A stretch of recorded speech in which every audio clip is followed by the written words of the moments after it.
क्या आप भी दिन भर मेहनत तो करते हैं लेकिन दिन के एंड में ऐसा लगता है कि कुछ हासिल ही नहीं हुआ? क्या आपका मन भी अगले आईफोन या लग्जरी वेकेशन के ख्यालों में इतना खोया रहता है कि आप आज के अपने काम पर फोकस ही नहीं कर पाते? तो आज से 5000 साल पहले भगवान श्री कृष्ण ने अर्जुन को बताया था कि क्यों विलासिता और सुखों के पीछे भागने वाला मन कभी सफल नहीं हो सकता। जय श्री कृष्ण।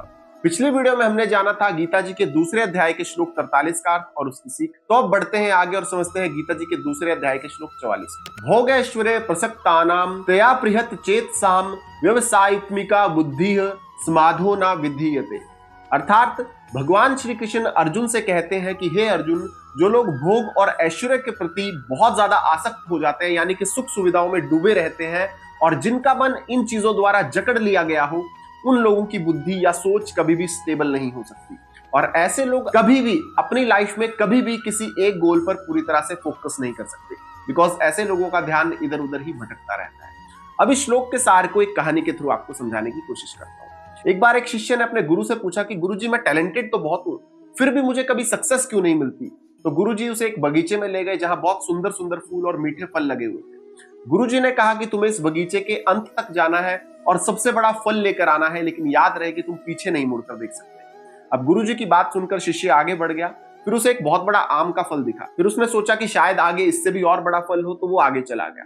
आगे जाकर फिर उसे अंगूर दिखने लगे, तो वो वहां रुक गया और वो थोड़ा सा और आगे बढ़ा तो वो फूलों की खुशबू में खो गया। तो इस तरह से चलते चलते वो एंड में जब बगीचे के बाहर पहुंचा तो उसके दोनों हाथ खाली थे, क्योंकि वो हर सुंदर चीज को देखकर अपना रास्ता यानी कि गुरुजी द्वारा दिया गया टास्क भटक जाता था कि वो यहाँ करने क्या आया।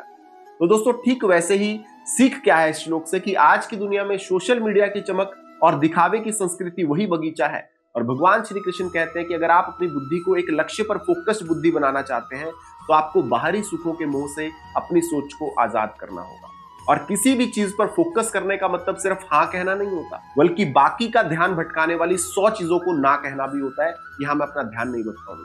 तो दोस्तों, हमेशा याद रखना कि अगर आप भी अपनी लाइफ में अपने गोल को अचीव करना चाहते हैं तो अपना फोकस सिर्फ अपने गोल पर लगाकर रखो, ना कि डिस्ट्रैक्ट करने वाली चीजों पर। क्योंकि अगर एक बार आप अपने गोल पर फोकस करके अपनी लाइफ में सफल हो गए तो बाकी की सब लग्जरी चीजें आपको खुद ब खुद हासिल हो जाएंगी। इसलिए अपना ध्यान सिर्फ सफल होने पर लगाओ। तो दोस्तों, ये था गीता जी के दूसरे अध्याय के श्लोक 44 का। अगर इस श्लोक से आपको भी कोई सीख, कोई प्रेरणा मिली हो तो वीडियो को लाइक और शेयर जरूर करें ताकि औरों तक भी ये ज्ञान पहुंच सके। और क्या आप जानते हैं कि अर्जुन ने भी इस भटकाव की सिचुएशन में अपने मन को कैसे जीता था, कैसे कंट्रोल किया था? तो इस सवाल का जवाब छिपा है अगले श्लोक में। उसे जानने के लिए और संपूर्ण गीता को सुनने के लिए अभी हमारे चैनल को सब्सक्राइब कर लें। तो आज की वीडियो में इतना ही। अब जल्द मिलेंगे अगली वीडियो में हमारे अगले श्लोक के साथ। तब तक के लिए जय श्री कृष्ण।